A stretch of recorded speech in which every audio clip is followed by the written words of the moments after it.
মাদারীপুরের শিবচর উপজেলায় বাবার সঙ্গে অভিমান করে দীপু মোল্লা নামের এক যুবকের আত্মহত্যার অভিযোগ উঠেছে।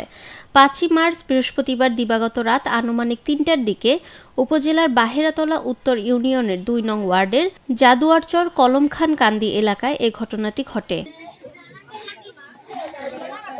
নিহতের বড় ভাই রুবেল মোল্লা জানান, তিনি ভ্যান চালিয়ে রাত আনুমানিক ৩টার দিকে বাড়ি ফিরে ঘরের দরজা খোলা দেখতে পান। পরে গরুর ঘরের দিকে তাকিয়ে কিছু ঝুলতে দেখেন। কাছে গিয়ে দেখেন তার ছোট ভাই দীপু গলায় রশি দিয়ে ঝুলে আছে। পরিবার সূত্রে জানা যায়, ঘটনার আগে মোবাইল ফোন নিয়ে দীপুর সঙ্গে তার বাবার কথা কাটাকাটি হয়। এক পর্যায়ে তার বাবা রাগ করে তাকে বাড়ি থেকে বের হয়ে যেতে বলেন। এর আগেও এমন ঘটনা ঘটলেও এবার অভিমানে তিনি এ পথ বেছে নিয়েছেন বলে ধারণা করছেন পরিবারের সদস্যরা। খবর পেয়ে শিবচর থানা পুলিশ ঘটনাস্থলে গিয়ে মরদেহ উদ্ধার করে থানায় নিয়ে যায়। শিবচর থানার এসআই রিয়াজ জানান, মরদেহটি আপাতত থানায় রাখা হয়েছে।